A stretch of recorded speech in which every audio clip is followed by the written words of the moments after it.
할렐루야. 할렐루야. 아멘. 아멘. Every time hallelujah, I say hallelujah, you say amen, amen, amen. Okay, this is I agree, I agree. Okay, 감사합니다. 우리 서로 함께 인사 나눌까요? Let's greet this side. 네, 같이 인사 나눕시다. 잘 지내셨죠? Welcome. 오늘은 today is the first Sunday in March. 우리가 3월 첫째 주 예배로 우리가 함께 되겠는데 오늘 우리가 찬양하면서 함께 예배하기를 원합니다. Come 주께 경배드리세. Now is the time to worship. 우리 찬양을 한글과 영어로 합니다.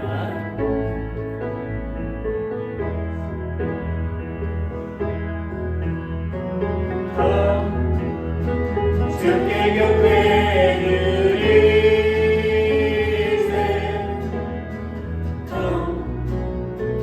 우리의 마음을 다해 우리 하나님 앞에 영성의 무릎 꿇고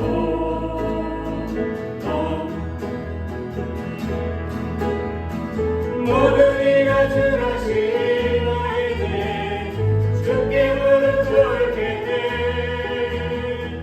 기쁨으로 선택하는 우리 앞에 주 상급인데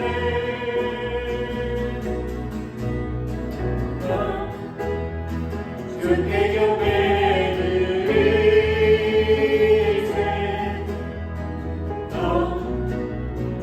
우리의 마음을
길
아멘. 어떤 상황, any situation, we pray to God. Any situation. 아멘. 우리 다 같이 일어나실까요? Let's all stand all together. Sing a song. 우리 함께 찬양합니다. 십자가를 지신 Iron Edward said the best.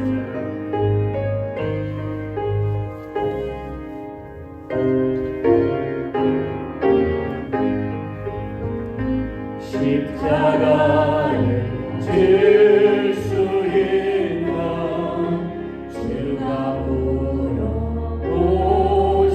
때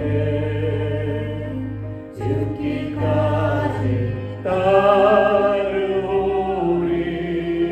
성도되라 하였도 오래 생명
Let's pray.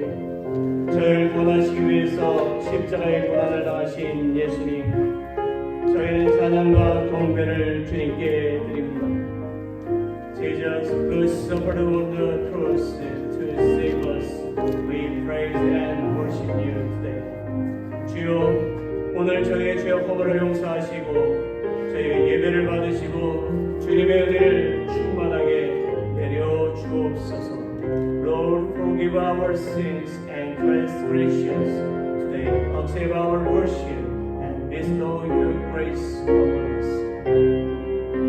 모든 영광을 주님께 올려드리며 예수 그리스도의 이름으로 기도합니다. In the name of Jesus, we pray.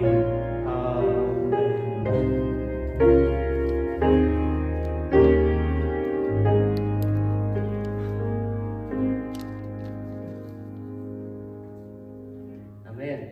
Hallelujah. Amen. Let's breathe in again. Stay together.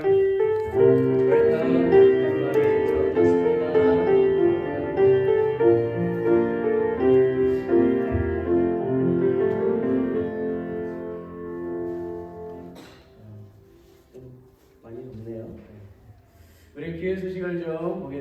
있습니다. 지효씨.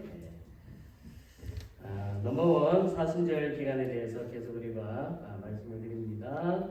4월 4일까지 계속해서 사순절을 지키게 되고 나눠드린 그 성경 읽는 그 카드 성경 읽는 내용들을 매일매일 그렇게 읽으시고 또 매일 아침 또 기도하시기를 바랍니다. 혹시 필요하신 분이 계시면 내일 성경 묵상도 전해드리도록 하겠습니다. 넘버 2, 우리 한마음교회 특별기도가 진행 중에 있습니다. 사순절 기간 동안 매주 목요일 오전 10시에 7번의 특별 중보기도 시간을 가지고 있습니다. 우리가 지난주에 두 번째 아주 은혜스러운 기도의 시간들을 가졌고요. 이제 돌아오는 5일 세 번째 기도 모임을 갖습니다. 오전 10시에 있는데요. 우리가 오셔서 함께 기도하시고 그 시간을 기억하셔서 각자 처소에서도 함께 기도하시면 좋을 것 같습니다. 많은 참여 바랍니다. 넘버 3, 예배 형태를 좀 change 하려고 합니다. I want to change our worship style. 다음 주일부터 좀 예배 형태를 좀 바꾸려고 하는데 지금 어떻게 되냐면 찬양을 우리가 쭉 하죠. 쭉 하고 그 다음에 기도, 대피 기도가 있습니다. 그런데 먼저 제가 계획기도 오프닝 프레이어하고 그 다음에 sing together 그리고 프레이어가 있습니다. 그리고 announcements, welcome announcements가 있고 오퍼링을 하게 됩니다. 그리고 오퍼링 프레이어가 있고 그리고 English sermon 그 다음에 blessing and pray us, blessing pray for us from Pastor Tom 이렇게 하실 거예요. 그 다음에 코리안 서머니 있고 그리고 마지막에 closing 힘을 우리가 부르고 그리고 베네딕션 하면서 예배를 마치려고 합니다. 그러면 아마 예배 시간이 12시 한 20분쯤 끝날 것 같아요. 좀 일찍 끝날 수도 있고요. 그래서 저하고 우리 목사님하고 설교 시간도 이렇게 좀 같이 이렇게 조정을 했어요. 그래서 좀 노력을 할 텐데 그래서 설교 예배가 너무 길지 않도록 하고요. 예배 시간은 그대로 10시 45분부터 시작이 됩니다. 꼭 기억해 주시기를 바랍니다. 넘버 4, 클락스빌 한인의 신년 한해식 2번 토요일에 있습니다. 어스틴피 대학교에서 있게 되는데 오후 5시에 있습니다. 우리 교회에서 여선교회에서 또 이렇게 프라이 라이스를 포트레이를 이렇게 해서 서빙을 하게 되어져 있습니다. 각 교회들마다 every Korean church serve this community meeting을 위해서 하고 있는데 우리도 동참을 합니다. 잘 준비하고 마치실 수 있도록 기도합시다. 넘버 5, 오늘 헌화는 우리 이정희 집사님 두 아드님 문식, 영식 형제님 그 생일을 이제 기념하면서 했습니다. 헌화해 주셔서 감사합니다. 마지막 빠진 광고가 있습니다. Last one is I cannot print the PowerPoint. I just tell to us. 여성계 모임이 있습니다. 여성계 모임. 음원스 미션 보드 미팅이 next Sunday에 있습니다. After service 있는데 마침 다 있으니까 이 자리에 다 남아서 미팅을 해주시기를 바랍니다. 이상입니다. Let's all stand. 우리 찬송가 26장 다 같이 부르겠습니다.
시험 중에 참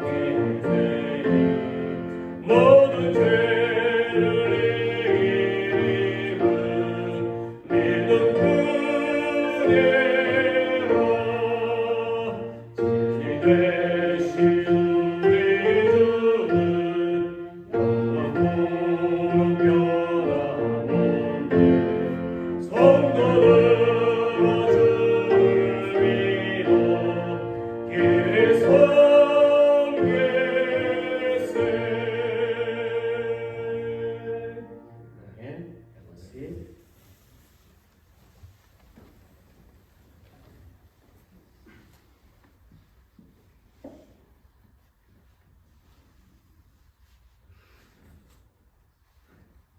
기도드리겠습니다. 이 시간도 살아서 산 주님, 저희들이 무가시는데 늘상 주님께서 함께 주시고 지켜주셔서 오늘도 복되고 복된 날 주님전으로 아버지 기도 예배 자리에 인도하여 주심을 감사를 드리옵나이다. 이 시간 종유와 영광과 찬양을 들을 수 있는 귀한 시간을 허락해 주심을 감사를 드리옵나이다. 하나님 아버지, 저희들 한 주간도 살아가면서 분주한 세상을 쫓으며 세상 속에 타파하고 살았는지요. 저희들을 되돌아오게 하시고 주님 말씀 안에서 저희들 가는 생활이 되게 해주시기를 간절히 바라고 원합니다. 하나님, 지난 아버지 한 날도 주님께서 지켜주시고 은혜 가운데 함께 해주심을 감사를 드립나이다. 또 새로운 아버지 3월 첫 주옵나이다.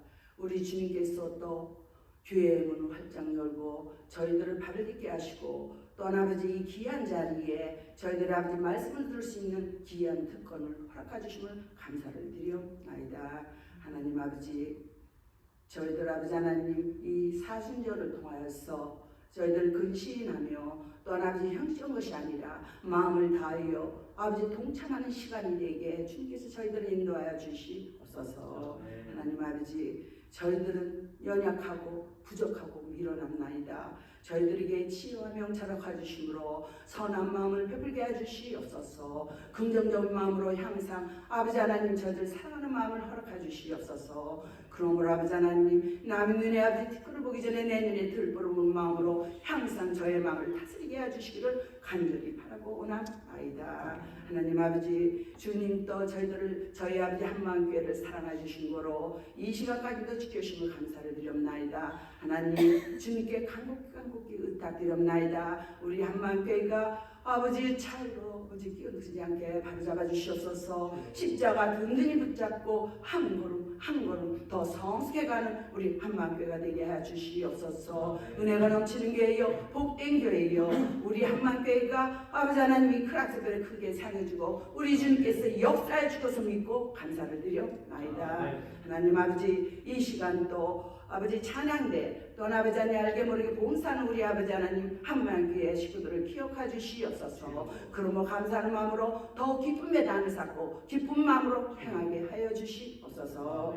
하나님 아버지, 이 시간 또 아버지 다운이에 세우신 우리 신성희 목사님 아버지 하나님께 뜻 가운데 아버지 담임 목사를 세우셨사니 늘상 영간의 강건함을 붙들어 주시옵소서. 늘상 장중에 붙들어 주시옵소서. 오늘도 말씀을 대언하는 말씀의 주제가 하나님을 기쁘게 하는 믿음이라 했사옵나이다. 저희들 아버지 하나님 늘상 하나님 기쁘게 하는 아버지 믿음의 생활이 되게 저희들 마음을 주님께서 움직여 주셔서 모든 것을 인도해 주시옵소서. 하나님 아버지, 이 시간 또 아버지 잉글리시 패스터 아버지 담임 목사님 우리 주님께서 성령님의 아버지 함께 해주심으로 말씀을 선포할 때에 아버지 하나님 그 말씀이 만파때 아버지의 씨를 내리고 결실을 맺는 그러한 귀한 말씀으로 인도하여 주시옵소서. 하나님 아버지, 오늘도 모든 시정을 우리 주님께 닦습나이다. 이 시간 아버지 하나님 모든 아버지 하나님 순서로 주님께 맡겨오니 우리 주님께서 임재해 주시고 은혜 가운데 마치는 귀한 아버지 복된 예배가 되게 해주시옵소서. 모든 순서를 우리 주님께 마치오며 아버지 하나님 주님 집으로 돌아가는 그 시간까지도 우리 주님께서 은혜 가운데 지켜주시고 함께 해주실 것을 믿사옵고 이 모든 말씀 살아서 사시는 주 예수 그리스도 만들어 감사드렸고 기도드렸사옵나이다. 아멘.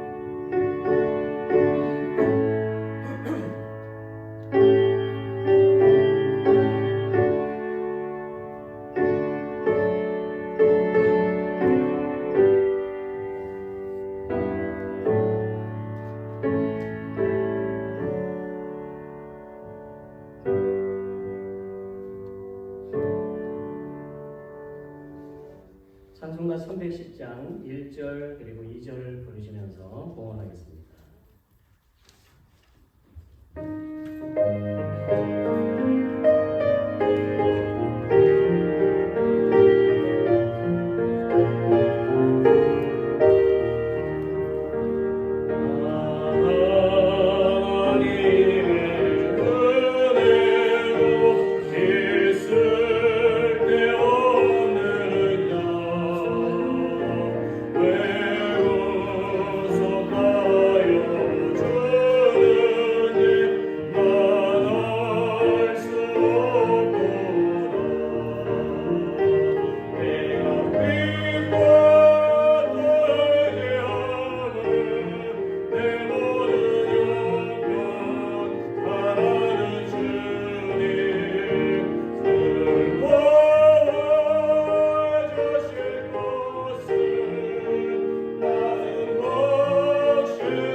Let's pray. 기도합시다. 태초의 말씀으로 천지를 창조하신 하나님, 저희는 하나님의 무한하신 사랑과 은혜에 감사를 드립니다.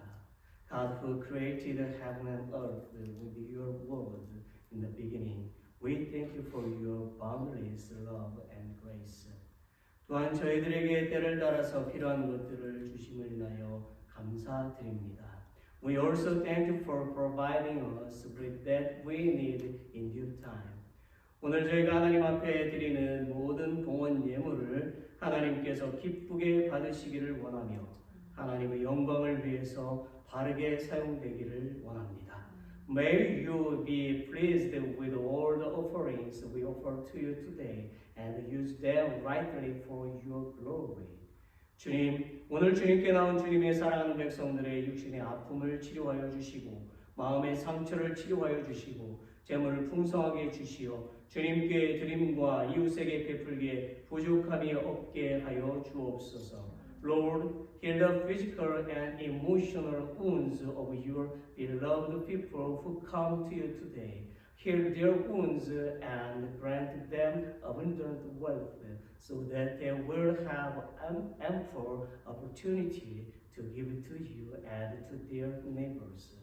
저희 교회와 저희 성도들의 가정과 일터에 은혜가 풍성하게 내려주셔서 항상 기쁨이 충만하게 하여 주옵소서.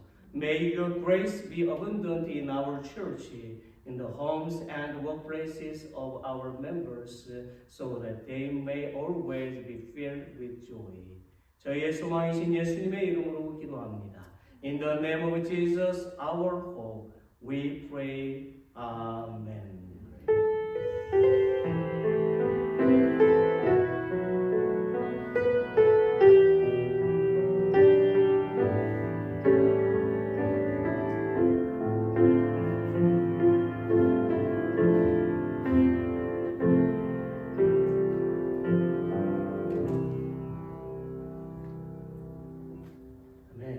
이제 우리 패스터 팜 목사님 나오셔서 말씀을 전해주시겠습니다.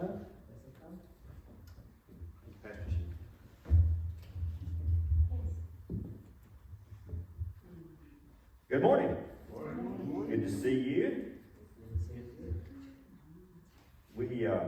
I think sometimes we should just pause for a moment and pray for things. Of according to current events.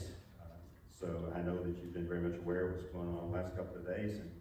And I know how God uses military things sometimes. He has all the way from the beginning of time, Old Testament, to accomplish his purpose. And so just be cautious. I kind of grieve in my heart when I see people celebrating in the streets over the death of someone. Now let me clarify that. I don't think we should ever. I think the word even addresses that. Don't celebrate the death of your enemies. But what we celebrate, and I hope what the people in the streets were celebrating, was their freedom, their newborn freedom. I hope that was what they were celebrating, not the death of an individual. However, that being said, in our perspective, he was an evil man by his actions. And so, but remember, God says, vengeance is mine, saith the Lord. And so let's just celebrate with those folks. We hope that freedom does come into their lives in Iran. And whatever we can do to help them with that. So, it's good to be back with you. Deborah and I have had a couple weeks off. I don't know Korean, so I don't know what you said. Did you tell them we were going to be coming 3 weeks? Did you tell them? No? Okay, well, he knows that, and Bob knows that, and I think Val knows that, but, you know, we enjoyed being with you for the first 2 weeks, and we just feel the freedom to come and to share with you for 3 weeks. Now, we need that fourth week to do things that we need to do. After all, I'm, quote, retired, right? And, but I'm retired from the pastorate. That's what it is. And so I'm not interested in pastoring a church ever again, you know. I've done that for 42 years, practically. But you know, preaching the word is something that God laid on my heart years and years ago that he wanted me to do. And so I'm no longer pastoring.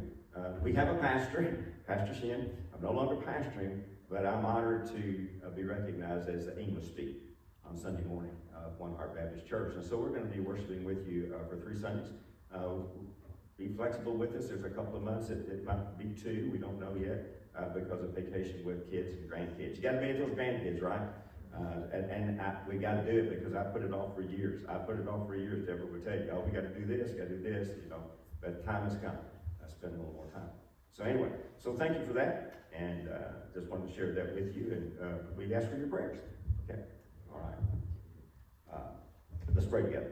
Father, thank you again for allowing us to be in your house of worship. We've come to worship you, Father. We're not interested in I know we have an order of service. That's important. We got to have that. But we're not interested so much as checking off things on the order of service. Okay, we've been through the praise, we've been through the prayer, we've been through the offering. We're not going down the list. To do that is not worship. We're here to worship you, true and living God. We're here, each of us are what we are based upon what you have made us to be. We're nothing more, we're nothing less. We're what you've made us to be. We pray that people would judge us, that want to judge us and feel like they need to, that they would judge us not by the clothes we wear, not by the way we comb our hair, not whether we have on a tie or not, but they would judge as we see in your scriptures when you were sending out Samuel to seek out David. Brought all the sons before him, and God said, these aren't the ones. For I don't look at the outside of man. I look at what's on the heart, what's in the heart. And so if we ever feel impressed to judge others, we pray that we'd not judge the clothes they wear, we'd not judge the way that they comb their hair, we'd not judge all these other things. We'd look deep into their heart and try to figure out what they're doing based upon what's in their heart. And if we'll do that, and I think we'll all be a lot better off. So help us to do that. Help us to focus upon your word today, to learn a little bit more about you and what you expect of us as your children. And it's in Jesus' name we pray. Amen. Okay, our text this morning, there's several verses, and as we go through this series, but our main text is Matthew 22, 36, and 38.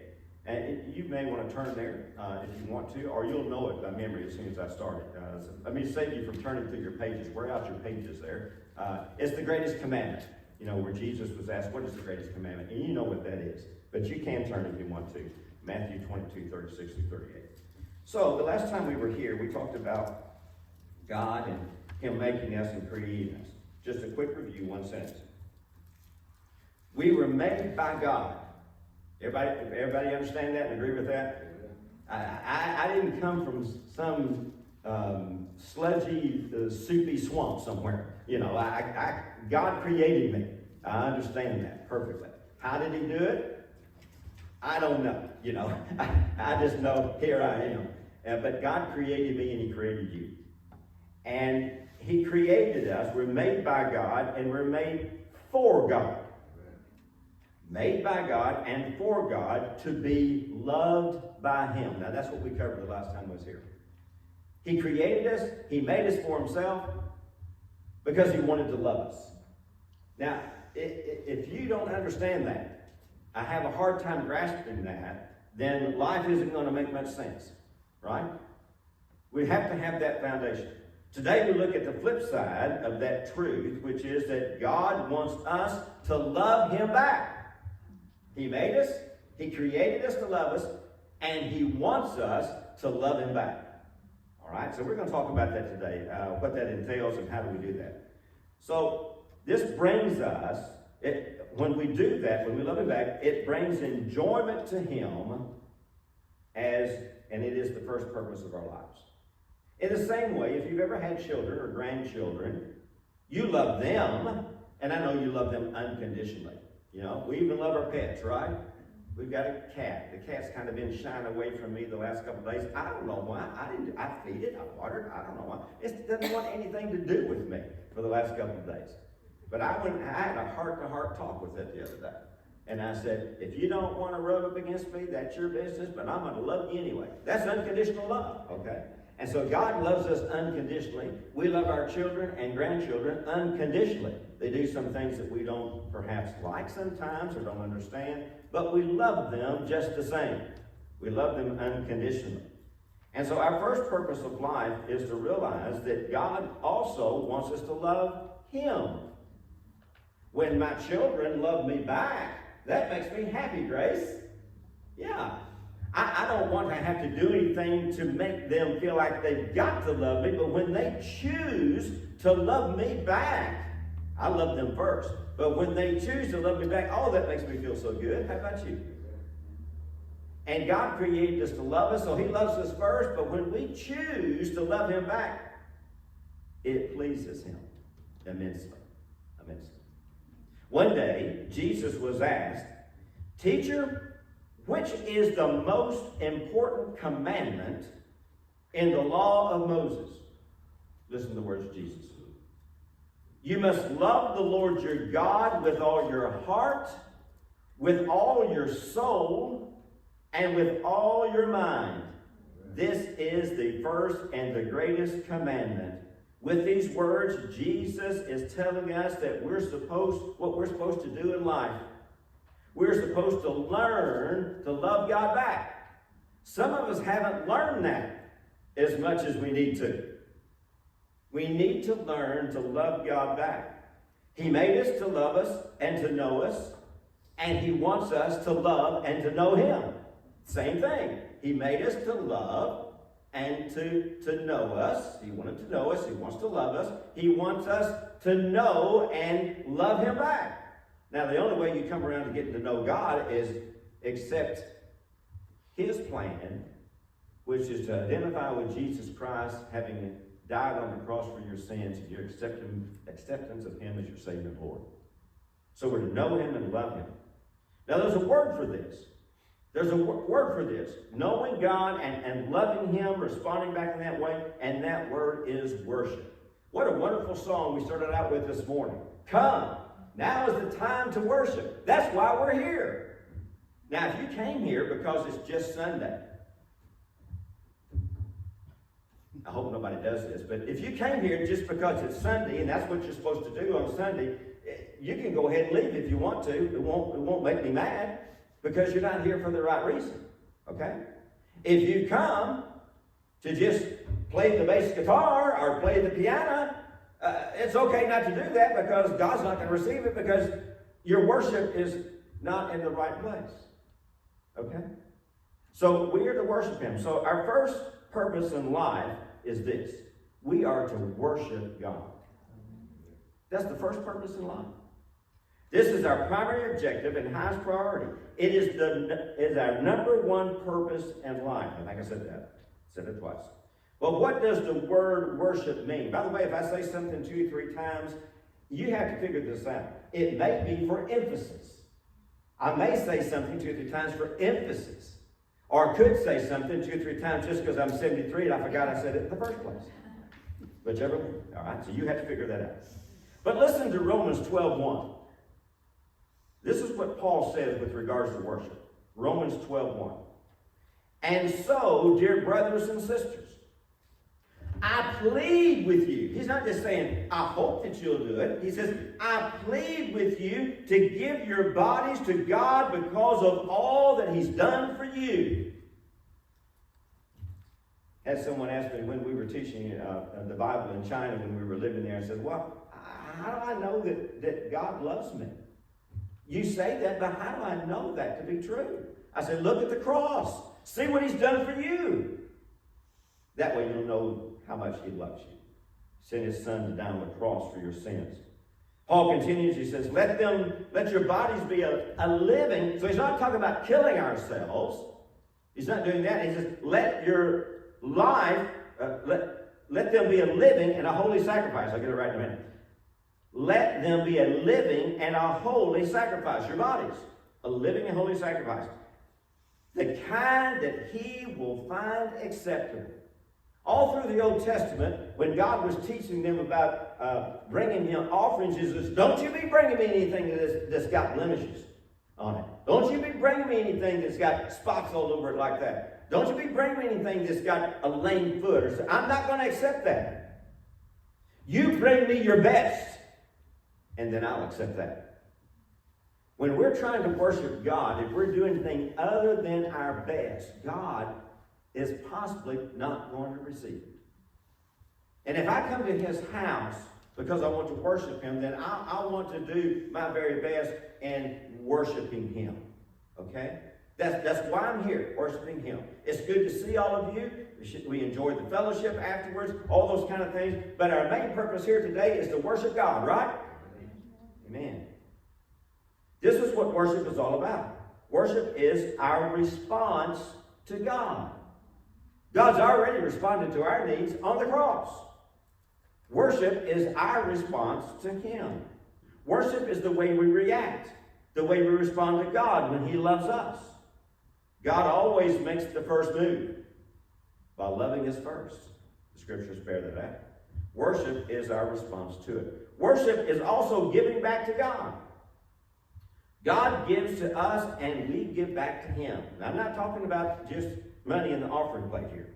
I'm talking about, as Paul says, giving our bodies a holy and acceptable sacrifice unto him. It brings pleasure to God. But what we can give to God, what can we give to God is the question. What can we give to God who has everything? He created everything. What can we give him? We can give him our love. We can give him our love. And it's our choice to do so. It's our choice to do so. A lot of people in this world are choosing not to love God. They can't begin to worship him until they learn to love him. Jesus' instruction to love the Lord your God with all your heart and all your soul, mind, and strength. He teaches, this verse teaches that God wants us to love him through worship. But how do we do that? Okay, Tom, you can call me whatever you want to. I was talking to Pastor Cindy the other day. I said, I'm not much on titles. I've been called everything. I've been called Reverend Hughes. I've been called Brother Tom. I've been called Pastor Tom. I've even been called Tom, and that's okay. At Northeast Baptist Church, where we just retired from, there were some people, and they were not doing it disrespectful. I understood their heart. They were not doing it disrespectful, but if I told them, if you want to just call me Tom, call me Tom. If you want to relate to me in that way, and I was thrilled when not all, but some began to relate to me as Tom, as like I was a friend, and like we were in a great relationship together as brothers and sisters. Yeah, it didn't offend me because I knew their heart. So you have permission to call me Tom if you want to. Now, not Tommy, My wife calls me Tommy, and my mother called me Tommy, but nobody else. Okay? If you want to call me Tommy, that's fine. How are we to love Him? We're to love God thoughtfully, passionately, and practically. And we're going to investigate each of those. You see, with all that God has created, and all that God has in the universe, He doesn't have our attention, our mind. He doesn't have our affection, our heart and soul. He doesn't have our ability, our strength, unless we choose to give it to Him. But when we do, it pleases Him. When we don't, it doesn't. Whenever we take these things that God has given to us and give them back to Him, this is the heart of worship. It's the heart of worship.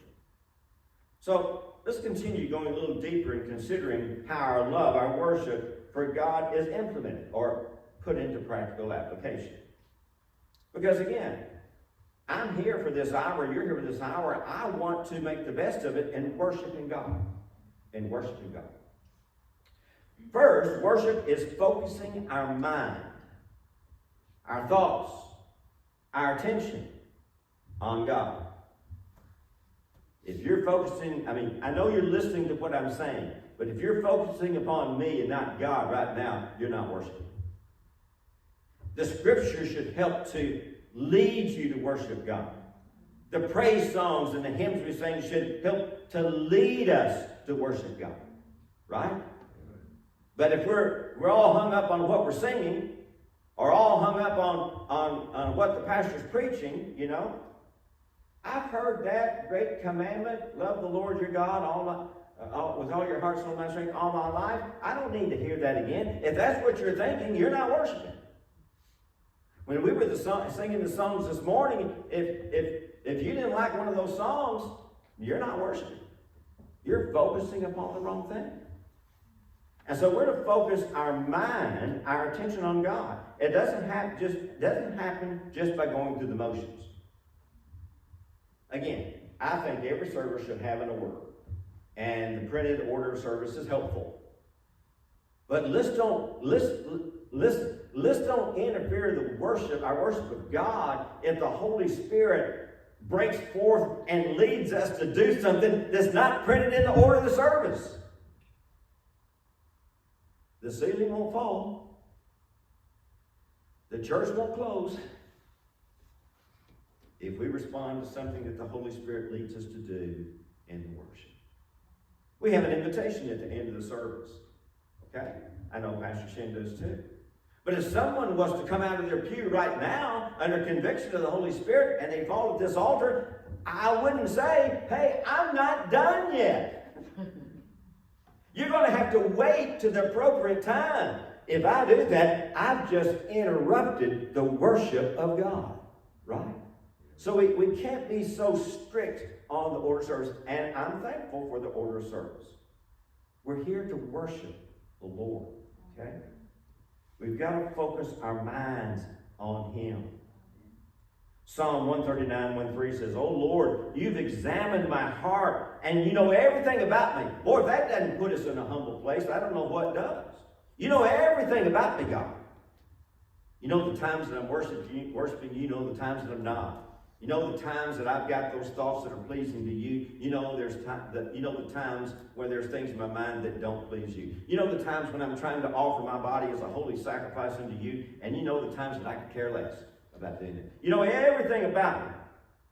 And when I sit down or stand up, you know that. You see me. You know my thoughts, even when I'm far away. You see me when I travel. Don't leave God out of your vacations. He likes to go on vacation too. I'm joking a little bit, but really, when you sit out in the car and go on a vacation, the first thing you should do before you sit out is let's just worship God and pray for a moment. Ask God to bless this trip and ask Him for not only just for traveling grace, which is important, we do that, but God, would you go along with us? Would you enjoy the time with us of relaxation and refreshment? Would you go with us? And when I rest at home, Lord, would you be present and all around me as I lay my head down to sleep tonight? You know everything I do, the psalmist says. God is constantly putting his attention on us, and he wants us to put our attention on him as well. The problem, however, is due to our sinful nature. We've all got it. Our sinful nature. We're more inclined to be focusing upon ourselves and others than we are upon God, even in the time of worship. Romans 8:7, Paul says, for the sinful nature is always hostile to God. It's always hostile to God. It never did obey God's laws, and it never will. We can't overcome this by thinking about God throughout the day, constantly upon him, praying without ceasing. All these things are worship. The psalmist says, search the Lord for his strength and continue to seek him. Matthew records Jesus' words and how we are to worship. Focus our attention on God. But when you pray, go away by yourself, shut the door behind you, and pray to your Father in heaven. Then your Father who sees everything will reward you. That's worship. You closed yourself off in a private room, or like I said, a prayer closet or something. It's not so much the place you're at. It's what you're doing. You're closing yourself off from anything that would distract you so that you can focus upon God. And when you do that, God will see it and he'll reward you. Second, not only is worship focusing our attention on God, but it's also expressing our affection to God. This is loving God with our heart and soul. The Bible tells us that we love him, God, because he first loved us. I said that already, but the reference is 1 John 4:19. God wants us to tell and show him that we love him. The book of Hosea, God says, I want you to show love, not your sacrifices.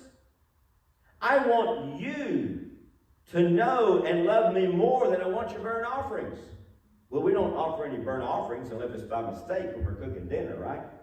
But we don't offer burnt offerings to the Lord anymore, but we do worship him. Okay? And if we give our offerings to the Lord, which we did and do every service, our tithes and offerings to the Lord, let me tell you something about God. God is not the least bit interested in what you put into plate this morning if your heart is not focused upon him. That's pretty harsh, Pastor. Can I come up there and get my offering back? I think it'd be okay if your heart's not worshiping God, not focusing on God. I'll get it out in a minute. It's that important. God says, don't bring me your second best. I want your best because I gave you my best. Therefore, the purpose of life is to know and to love God. The most important thing that you can know in life, the most important thing that you can know is that God loves you. The most important thing that you can do is love him back. We worship the Lord by loving and serving him with all of our strength and using our abilities. That's the third thing. All your heart, soul, and mind. Okay? Our abilities is what he's given us, so that we can use them to worship him. Does that make sense? That's the only reason he's given them to us, is so that we can worship him. I've retired from the pastorate. I've told you that. You know that. But he's given me the ability, whether you perceive it as being good or bad, he's given me the ability to share his word. Okay? From a pulpit. He's given me that ability. And so, part of my worship this morning, aside from sharing the word with you, is I'm worshiping God by using the abilities that he's given me. Does that make sense? Mm-hmm. I like playing the bass guitar. Okay? I enjoy preaching. I enjoy playing the bass guitar. If the Lord's given you ability, it should be something that you're using to the point that you enjoy that. Right?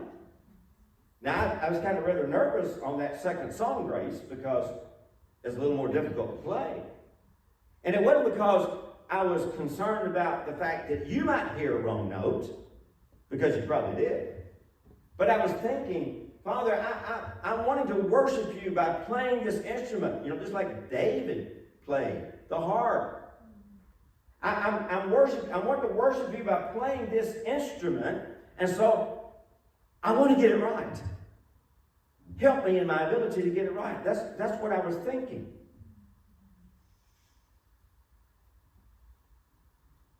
Because I know this about God. If our heart is true in worship, He doesn't hear the wrong notes.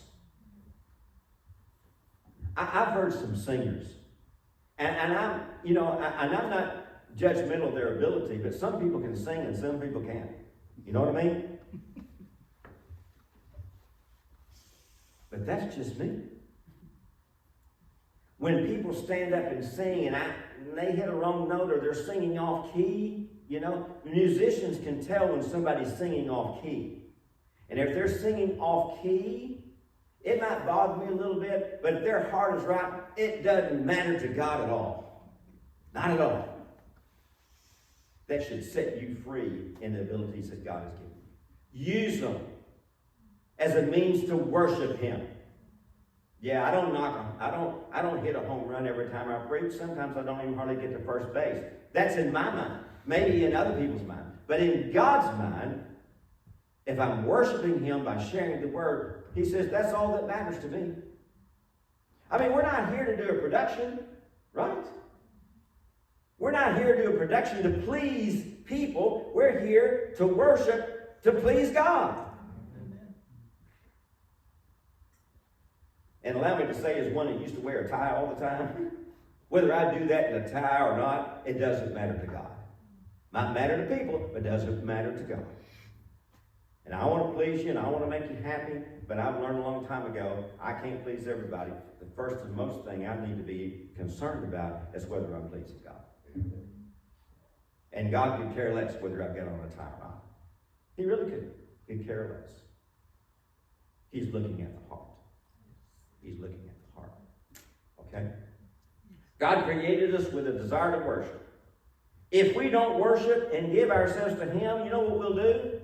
Since He's put this desire inside of us, we'll find something else to worship and not Him. And that's idolatry.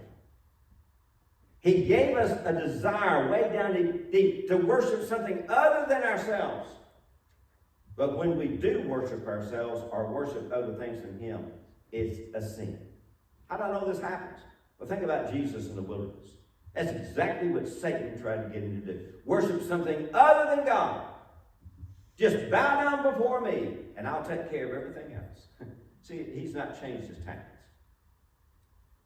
So this is what we're to do. This is our purpose in life. To worship God, to love Him back. Pray with me as I share these thoughts. Father, what we've considered today is of no minor issue. Getting to know and to love you is the most important thing in life. Help us to understand this. Father, help us to acknowledge that we wouldn't exist if it weren't for you. Forgive us the times that we think and act like that you don't matter. Today, help us to understand and to acknowledge the first purpose in our life is to know and to love you back. For this pleases you. Help us to understand and live our lives in such a way that we believe that you're so interested in us that you sent your Son, Jesus Christ, to this earth to die on the cross for our sins, to set us free from the penalty of our sin, which is death, eternal death. And when Jesus sacrificed Himself and He died on the cross, it released us from that penalty of sin. On the third day, He rose again in complete victory over Satan, sin, death, and the grave. His victory is ours and all who put their faith and trust in you. Putting our faith and trust in you is vitally important. But to learn what to do after we've done that is just as important. We're to worship you with all of our heart, soul, mind, and strength. Help me, Father, to be so conscious and help our congregation to be so conscious that you're looking for us to offer our lives as a holy sacrifice unto you. That everything that we do would be acceptable to you. And we say, well, how can we do that? The first part of that verse says, as we're in the Word. We let the Word, as we study the Word, as we read the Word, not just have someone spoon-feed it to us, but spoon-feed it to us, but each and every day we ourselves take out your word and we read it and we look at it and we study it. And by that it says something will take place and there will be a renewing of our mind, changing from the way we think, the worldly ways we think, into the spiritual ways that you want us to think, so that our bodies can be offered as a living, holy sacrifice, acceptable unto you. Help us as we continue this study to learn what it is that you're looking for us in this wonderful life that you've given us in Christ Jesus. Bless our pastor, Lord, Pastor Shin, his wife, his daughter. Bless their ministry here. May it be fruitful. Bless each and every congregant that's here today and their families. And if anyone wants to respond, Father, today, we're going to give a few moments. Pastor Shin will come. If anyone wants to give their heart to the Lord and just say, Father, I missed it. I've learned something today about worship that I never knew before, and I want to worship you the way you want me to. Whatever decision needs to be made, we ask it in Jesus' name. Amen. 우리 같이 함께 이 딱 한 절 말씀, 히브리서 11장 6절에 있는 말씀 같이 읽겠습니다. 믿음이 없이는 기쁘시게 못하나니 하나님께 나아가는 자는 반드시 그가 계신 것과 또한 그가 자기를 찾는 자들에게 상 주시는 이심을 믿어야 할지니라. 아멘.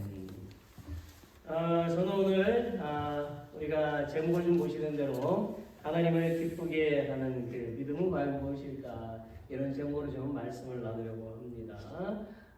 첫째로 보게 되면 성경에서 말하는 이 믿음이라고 하는 것은 무엇일까요? 그것은 하나님 나라를 소망하는 것입니다. 히브리서 11장에 등장하는 믿음의 사람들을 살펴보면 모두 하나님을 기쁘시게 하는 사람들이었습니다. 즉 그들은 아벨, 노아, 아브라함, 사라뿐만 아니라 족장들도 있고 사사, 선지자들도 있어요. 자, 그들의 믿음은 바로 하나님의 약속을 믿었다라는 것입니다. 그래서 믿음이라고 하는 것은 우리가 이 세상에 사는 동안 복이 주어지든 또는 고난이 주어지든 상관없이 궁극적인 하나님의 그 약속을 붙잡는 것, 그것을 말하는 것입니다. 하나님의 약속을 부여잡는다라는 그런 뜻은 무엇이냐면 저는 여러분의 이해를 돕기 위해서 좀 다음 이야기를 좀 소개하려고 합니다. 어느 마을에요, 아주 믿음이 좋은 사람, 믿음이 좋은 크리스찬이 있었어요. 그런데 어느 날 그 마을에 홍수가 났습니다. 그러자 믿음 좋은 사람은 지붕으로 올라갔습니다. 그리고 잠시 후에 구조보트가 도착을 해서 그에게 도움을 줄 수 있었죠. 그러나 그는 하나님이 저를 돌보아 주실 거예요 라고 하면서 안 탈 거예요 이렇게 거절을 해버렸다는 거예요. 그리고 잠시 후에 또 다른 구조보트가 이렇게 와서 타라고 했어요. 자, 그렇지만 그는 어떻게 했다? 하나님이 저를 도와줄 거예요, 안 탈 거예요 라고 하면서 거부를 했다라는 거예요. 결국 그는 어떻게 됐을까요? 홍수가 나서 물에 빠져 죽었다라는 것입니다.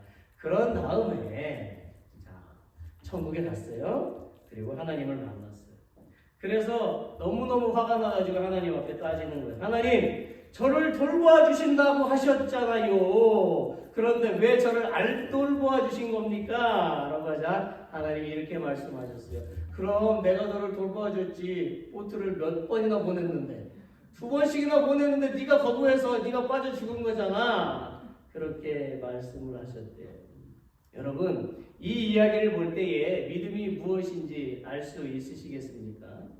일반적인 의미에서 믿음은요, 의지의 결단이에요. 즉 사람이 어떤 사실에 대해 믿음을 가지게 되기까지는요, 자신의 의지로 믿을 것인지 아닌지 결정하게 된다는 거죠. 그렇지요? 내가 저게 있어도 믿을 건지 결정을 하게 돼요. 자, 그러나 성경이 말하는 믿음, 하나님께서 우리에게 주시는 그 말씀하시는 믿음은, 제가 말하고 싶은 그런 믿음, 믿음은 그런 것이 아니다라는 거예요. 성경 에베소서 2장 8절을 우리가 함께 읽어보겠습니다. 너희가 그 은혜를 인하여 믿음으로 말미암아 구원을 얻었나니 이것이 너에게 난 것이 아니요 라고 되어져 있지요.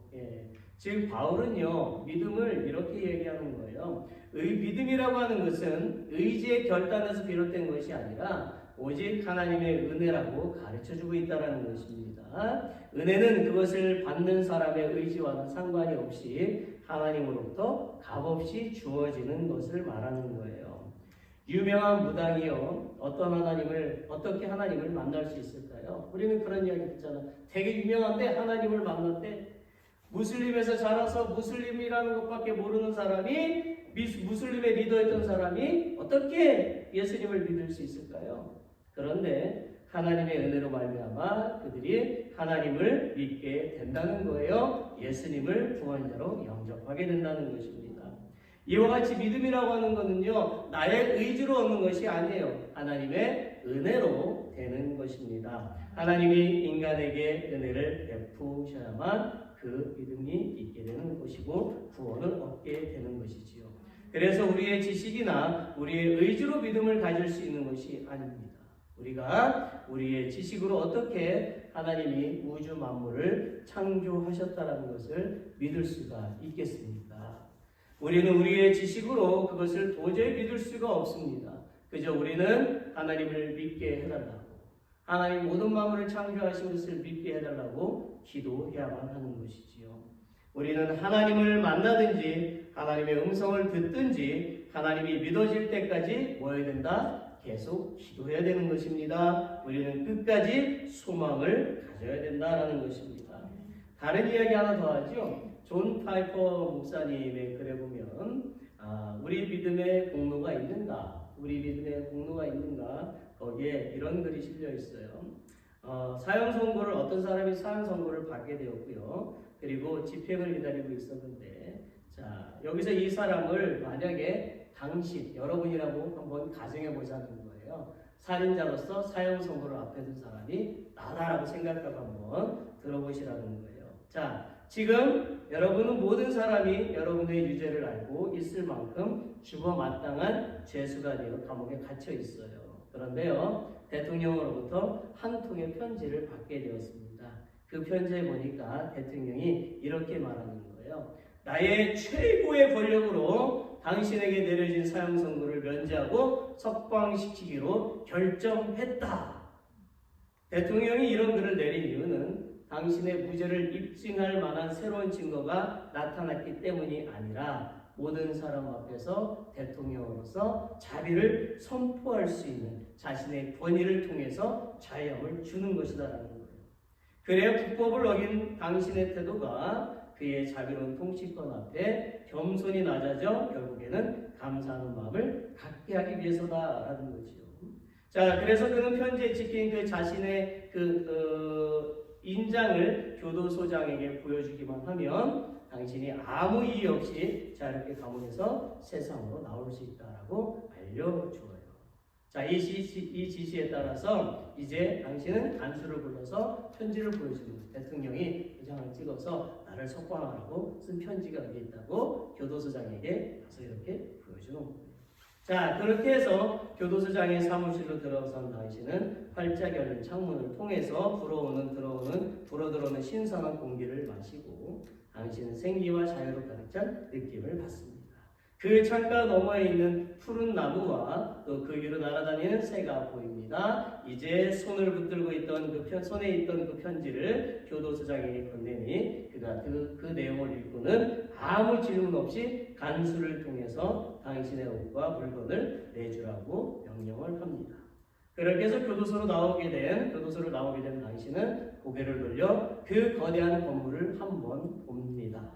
작은 창들이 빼곡히 나열된 회색 건물, 불과 조금 전까지 당신은 그 안에 있었습니다. 그러나 자유의 몸이 된 당신은 이제 앞을 향해 달려가기 시작합니다. 그리고 껑충껑충 뛰어오르며 크게 한번 소리쳐 봅니다. 마침내는 웃음을 참지 못해 지나가는 사람들에게 외칩니다. 대통령이 나를 석방시켰다! 대통령이 나를 석방시켰다! 너무 좋아! 이렇게 외치는 거예요. 여러분, 사형수는 자유인이 될 만한 어떤 일을 하지 않았어요. 단지 대통령의 그 사면장 하나만으로 자유인이 된 것입니다. 대통령이 사형수를 사면한 것이지. 이와 비슷한 이야기가 성경에도 나옵니다. 예수님과 함께 십자가의 형을 받았던 강도 두 사람이 등장하잖아요. 최고의 형벌인 십자가형을 받았으니까 아주 포악하고 나쁜 노임에 틀림이 없습니다. 한쪽 강도는 예수님의 말씀을 믿지 않았지만 다른 쪽 강도는 예수님의 말씀을 믿습니다. 오늘 내가 나와 함께 낙원에 있으리라. 이 예수님의 말씀을 믿어요. 여러분, 구약 성경에 나타난 믿음은요, 하나님에 대한 신뢰이고 그것은 하나님에게 자기의 실존을 완전히 맡기는 것을 의미할 때 믿음을 사용했습니다. 신약 성경에 나타난 믿음은 하나님을 믿는 것과 예수님을 믿는 것이 함께 결합되어져 있어요. 그것은 예수님을 하나님의 아들, 주, 그리고 그리스도로 믿는 것을 의미합니다. 그래서 우리가 예수 그리스도를 믿는다라는 것은요, 그가 선포하였고 약속하셨으며 그의 몸으로서 스스로 나타내 보이신 하나님 나라를 갈망하며 살아가는 것을 의미하는 것입니다. 그러므로 믿는 사람은 하나님의 약속 가운데서 알려진 새로운 현실을 보기 시작하며 일반적인 현실을 보지 않습니다. 여호수아와 갈렙을 예를 들어서 봅시다. 출애굽해서 광야 생활을 하던 이스라엘 백성들은 12지파 가운데 한 사람씩을 뽑았지요. 그리고 하나님 말씀하신 가나안 땅을 정탐하기 위해서 가데스 바네아에서 정탐꾼을 보내게 돼요. 가나안 땅을 정탐하고 돌아온 12명의 정탐꾼들 가운데 10명은 가나안 땅에는 거인들이 살고 있고 그곳에 가면 반드시 모두 죽을 것이라고 보고를 했지요. 그러나 여호수아와 갈렙은 그곳은 정말 젖과 꿀이 흐르는 땅이고 가나안의 거민들은 우리의 밥입니다! 라고 그렇게 외쳤어요. 10명의 정탐꾼들은 일반적인 현실에 낙담하고 좌절하고 말았지요. 그러나 여호수아와 갈렙은 새로운 현실, 즉 하나님께서 만드실 당신의 나라를 보고 반드시 승리할 것을 믿었던 것입니다. 한마디로 여호수아와 갈렙은 하나님이 약속하신 그 가나안 땅을 손에 잡은 것처럼 확실한 믿음을 가지고 있었던 거예요. 여러분, 그리스도인의 신분은 이미 하나님 나라의 백성임을 나타내는 것입니다. 그런데 많은 그리스도인들은 예수님을 구주로 고백하고 살아가면서도 하나님 나라를 붙잡고 사는 것이 아니라 현실에 붙들려 살고 있어요. 허다한 이스라엘 백성들은 가나안 땅을 손에 붙잡은 것처럼 확실하게 믿지 못하였기 때문에 자신들의 광야 생활을 불평하며 하나님을 원망했던 것이지요. 이와 같이 오늘날 수많은 그리스도인들도 현실에 미혹되어서 고난만 오면 불평하고 하나님을 원망하고 있지요. 불신자와 다른 것이 무엇이 있습니까? 참으로 안타까운 일이죠. 여러분, 아브라함이 정말 어렵게 얻은 아들 이삭을 제물로 바칠 수 있었던 것은 그가 믿음이 커서 그랬을까요?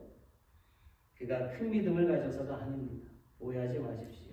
여러분도 아시다시피 성경을 읽어보시게 되면 아브라함은 정말 나약하고 비겁한 인간이었습니다. 그는 자기 살겠다고 자기 아내를 몇 번이나?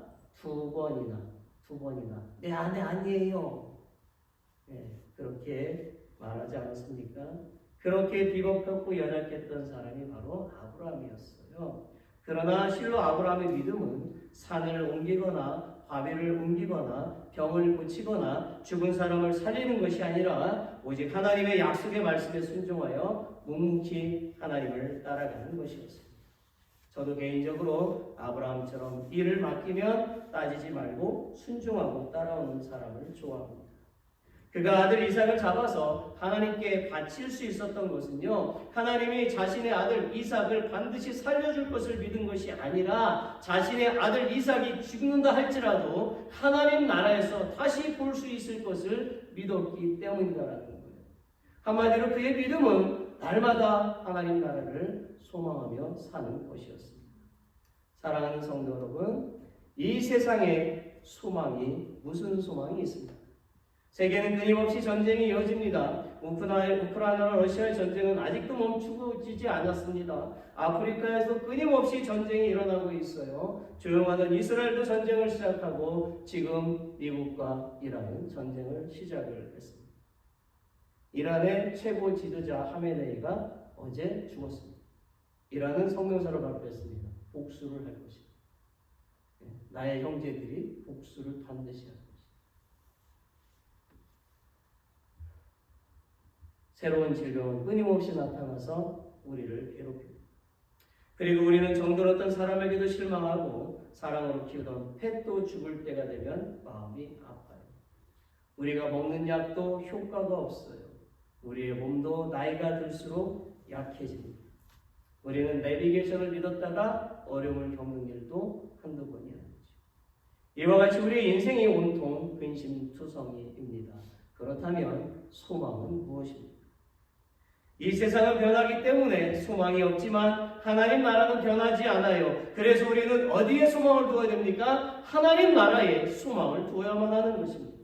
하나님은 당신의 나라에 소망을 두고 살던 아브라함에게 믿음이라고 하는 선물을 매일 풍성하게 공급해 주셨던 것입니다. 결국 그의 하나님 나라를 소망하는 믿음은 아들을 살렸고 많은 자손과 부자의 복을 받는 인생이 되게 되었다라는 것입니다. 우리도 아브라함과 같이 살아야 된다. 우리는 어떻게 살까? 오늘 죽으면 어떻게 하지? 이런 걱정보다도 하나님 나라를 소망하며 사는 그리스도인이 되어야만 하는 것입니다. 두 번째로 하나님이 살아계심을 반드시 믿어야 하나님이 기뻐하시는 믿음을 이룰 수가 있어요. 여러분, 믿음은 우리로 하여금 흔들림 없는 확신 가운데서 살도록 하고 결코 낙심하지 않게 하지요. 그 이유는 성령께서 우리 안에 거하시며 우리에게 계속 믿음을 불어 넣어 주시기 때문입니다. 그리고 낙심하지 않는 이유는 믿음을 소유한 자들이 아무리 연약하다 할지라도 모든 사건과 상황을 통치하시며 믿음의 소유자를 완전케 하시는 주체가 바로 예수 그리스도이시기 때문입니다. 히브리서 12장 2절을 보십시오. 믿음의 주요 또 온전케 하시는 예수를 바라보자. 아멘. 이와 같은 믿음을 소유한 사람들이 성경에 나옵니다. 다니엘서를 보게 되면 바벨론 왕 느부갓네살이 자신의 모양대로 높이가 30m 되는 신상을 만들고 국민들에게 절하게 했지요. 그러나 바벨론의 왕국의 지혜자로 쓰임을 받던 다니엘의 세 친구 사드락, 메삭, 아벳느고는 그 신상에 절하지 않아요. 그리고 그들은 다니엘서 3장 16절 18절에서 이렇게 말하고 있습니다. 다 같이 함께 읽어보겠습니다. 사드락과 메삭과 아벳느고가 왕에게 대답하여 가로되 느부갓네살이여 우리가 이 일에 대하여 왕에게 대답할 필요가 없나이다. 만일 그럴 것이면 왕이여 우리가 섬기는 우리의 하나님이 우리를 극렬히 타는 불모 가운데서 능히 건져내시겠고 왕의 손에서도 건져내시리이다. 그리 아니하실지라도 왕이여 우리가 왕의 신들을 섬기지도 아니하고 왕의 세우신 금신상에게 절하지도 아니할 줄을 아옵소서. 그들이 목숨을 내놓고 이렇게 자신 있게 말할 수 있었던 것은요, 하나님이 살아계심을 믿었기 때문입니다. 그들이 하나님께요, 하나님 불구덩이에 들어가게 됐어요. 하나님 열심히 믿었는데 불구덩이에 들어가게 됐어요. 제발 목숨을 살려주세요. 이렇게 기도했을까요? 아니에요. 그들은 그렇게 기도하지 않았어요. 그들은 자신들이 죽어도 상관없었어요. 그들은 오직 하나님이 여전히 살아계시다는 것을 믿었을 뿐입니다. 그리하여 비록 그들은 느부갓네살 왕 우상에게 절하지 않음으로 말미암아 불못불석에 던져졌지만 하나님은 천사를 보내셔서 그들의 머리카락 하나도 상함이 없이 다 살려내셨습니다. 할렐루야. 사랑하는 성도 여러분, 하나님은 그들을 순교시켜서도 당신의 살아계심을 모든 사람들에게 알게 하실 수 있으셨어요. 그러나 하나님이 그들을 불못불 속에서 구원해 주심으로써 바벨론 전체와 오늘날 모든 사람들에게 하나님이 어떤 신이라고요? 참신이다. 하나님만이 진짜 신이라는 것을 나타내 보이시기 위해서 그렇게 하신 것입니다. 여러분, 저는 하나님을 보았고 그분의 음성을 들었습니다. 그리고 성경은 하나님이 살아계심을 수없이 증거하고 있고 증인도 셀 수 없이 많아요. 하나님이 우리의 기도를 들어주시지 않는다고, 하나님이 안 계신다고 불신하지 마십시오. 하나님은 정말로 살아계십니다. 성경을 읽어보십시오. 여러분, 성경 속에 하나님을 만나게 될 것입니다. 기도해 보십시오. 하나님의 음성을 듣게 될 것입니다. 하나님은 우리가 요구하는 시간에 일하시는 분이 아니에요. 하나님은 하나님의 그 시간에 일하십니다. 왜냐하면 하나님은 모든 만물의 주인이시기 때문입니다. 여러분, 그리스도인은 믿음을 지키기 위해서 생명을 내놓아야만 할 때가 있습니다. 만약 우리가 다니엘의 세 친구와 같이 죽음의 자리에 있게 된다면 억울해하지 맙시다. 또한 어느 누구에게도 원망도 하지 맙시다. 그 이유는 우리는 구원받고 하나님의 백성이 되었기 때문이에요. 하나님은 우리의 눈물을 씻어주실 것이고 우리의 괴로움을 위로해 주실 것이기 때문입니다. 그러므로 우리 모두 예수님을 생각해 보아야 되는 거예요. 예수님은 우리를 사랑하시어서 우리를 구원하시기 위해서 온갖 고통을 다 당하시고 십자가에 매달려 죽으셨습니다. 우리 또한 예수님을 사랑하기 때문에 기꺼이 죽음을 받아들여야 한다는 것입니다. 아멘? 오, 아멘을 많이 하시네요. 네, 진짜 그렇게. 그러나 기억하십시오. 그리스도인은요 절대로 죽지 않습니다. 하나님은 살아계시기 때문에 반드시 당신의 자녀들을 부활시키어서 하나님 나라에서 영원토록 함께 사실 것입니다. 마지막으로 하나님은 자기를 찾는 자에게 상 주시는 분임을 믿어야 하나님을 기쁘게 하시는 믿음이 되는 거예요. 하나님은 믿음이 없는 인간의 행동에는 분노하시고 징계를 하십니다. 그러나 반면에 믿음이 있는 그리스도인에게 대해서는 기뻐하시고 상을 넘치게 주십니다.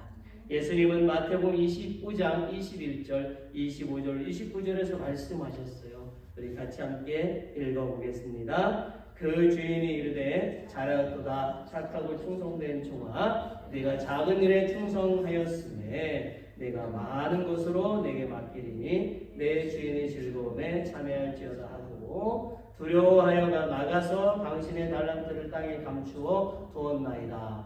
보소서 당신의 것을 받으셨나이다. 그 주인이 대답하여 가로되 악하고 게으른 종아 나는 심지 않은 데서 거두고 해치지 않은 데서 모으는 줄로 네가 알았느냐? 그러면 내가 마땅히 내 돈을 치리하는 자들에게나 두었다가 나로 돌아와서 내 본전과 별리를 받게 할 것이니라 하고 그에게 그 한 달란트를 빼앗아 10달란트 가진 자에게 주어라. 노릇 있는 자는 받아 풍족하게 되고 없는 자는 그 있는 것까지 빼앗기리라. 사울왕을 보십시오. 그는 처음에 믿음과 겸손을 지니고 있었어요. 그래서 하나님은 그를 이스라엘의 왕으로 기름 부어 세워주셨지요. 그러나 그가 왕이 된 후에는 하나님의 약속을 붙잡지 않았습니다. 그는 믿음을 버렸어요. 그래야 하나님은 그를 폐위시키셨습니다. 반면에 다윗은 왕이 된 후에도 어떤 고난이나 환난 가운데서도 믿음을 잃지 않고 하나님의 도우심을 믿었습니다. 그래야 그는 모든 전쟁에서 승리할 수 있었고 그의 삶은 유다 왕들의 본보기가 되었습니다. 제가 전에 목회했던 교회에 조 집사님이라는 분이 계셨어요. 그분은 미국에서 40년 이상 의사로 일하시는 분인데 진료에 관한 라이센스가 많이 있으셔가지고 많은 분야에서 일을 하셨습니다. 자, 그는 주로 패밀리 닥터리지 일을 하다가 몇 년 전에 은퇴를 하시고 그 후에는 이제 주로 영주권을 신청하는 사람들의 신체 검사, 그 다음에 시민권을 신청하는 사람들의 신체 검사와 영어를 할 수 없는 사람들, 다시 말해서 이렇게 레퓨지 피플들 있잖아요. 그 사람들을 위해서 이렇게 좀 서류를 만들어서 그냥 시민권을 받게 해주는 그런 일을 하셨던 분이에요. 그러던 중에 그의 일이요 면허 갱신을 하는 일이 다가왔습니다. 제가 시간이 없어서 조 집사님의 그 어려움이 무엇이었는지를 자세히 설명을 드릴 수가 없음을 이해해 주시기를 바랍니다. 아무튼 정부기관의 관례로 보면 조 집사님의 그 잡이 리뉴가 되는 것은 거의 불가능해 보였어요. 그 명확한 단서가 있어요. 이러이러한 것이 있어서 못하는 걸로. 그의 능력이나 그의 경력을 통해서도 불가능해 보였습니다. 그래서 조 집사님은 무엇을 했을까요? 매일 아침 저녁으로 하나님께 기도해요. 기도했는데 평안이 와요? 항상 불안해요. 아직 답을 못 구했으니까. 그러나 계속 기도를 합니다. 그럴 때마다 또 저에게 또 전화하시고 기도를 요청을 하셨어요. 조 집사님은 불안해하시면서도 그렇게 하나님을 열심히 찾았지요. 하나님은 어려운 상황 가운데서도 항상 하나님을 의지한 그 조집사님의 삶을 기쁘게 보셨어요. 결국 하나님은 그 조집사님께 상을 내리셨습니다. 어려울 것 같았던 잡인유가 법적으로 뭐 될 수가 없었는데 그의 잡이 다시 인유가 됩니다.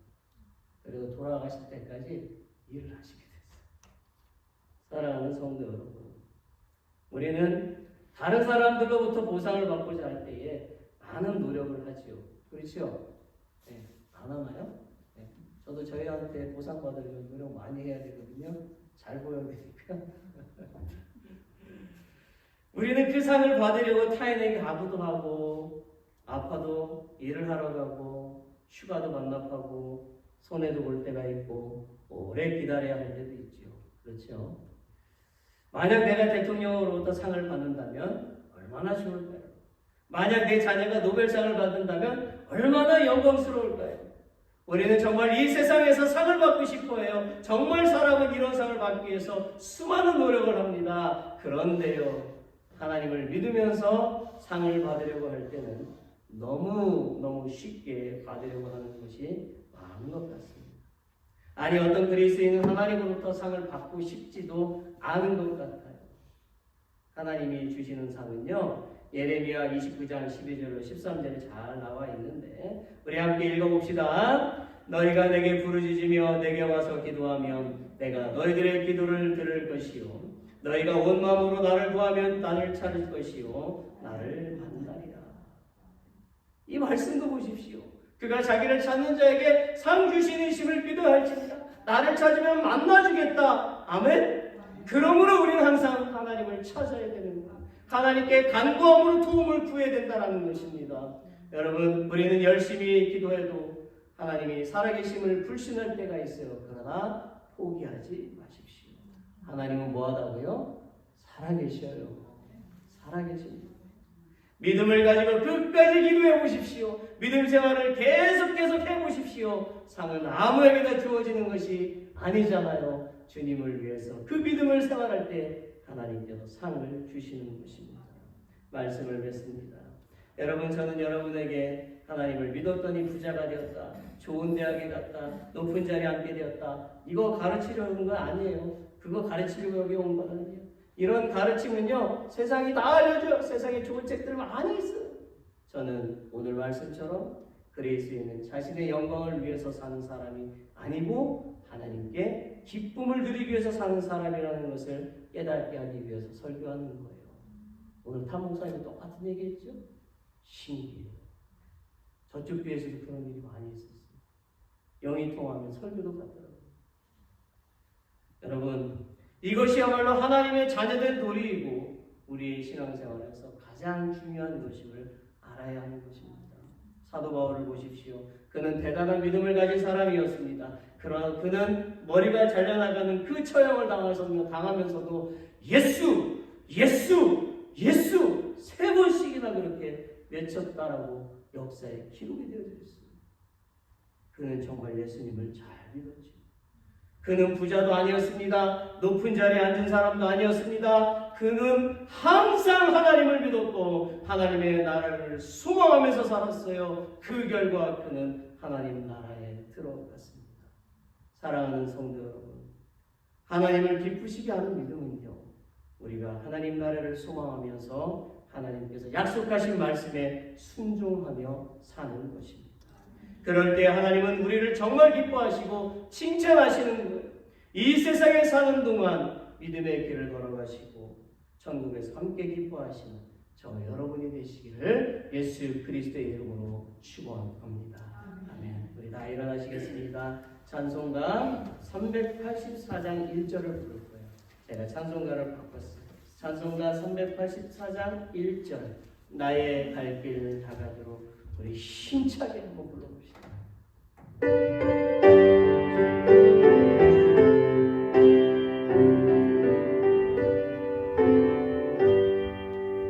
나의 갈 길 다가도록 예수의 도하시니 내 안에 있는 그늘 받으시나니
저희가 어떤 상황에 처하는지 오직 하나님의 약속의 말씀을 붙잡고 믿음으로 살 수 있도록 마음을 강하게 하여 주시기를 원합니다. 오늘 말씀처럼 우리가 하나님을 기쁘시게 하는 그 믿음을 통해서 이 땅 가운데 승리자로 살게 하여 주시옵시고 저 천국의 영생을 누리며 살게 하여 주실 것을 믿습니다. 끝까지 하나님을 믿으며 믿음의 승리자가 다 되게 하여 주시옵소서. 이제는 우리 구주 예수 그리스도의 놀라우신 은혜와 하나님의 위대하신 사랑과 성령의 교통하심이 오늘 하나님께 예배한 모든 자들 위에 또한 이 땅에는 모든 그리스도인들 머리 위에 영원히 함께 하시기를 간절히 축원하옵나이다. 아멘.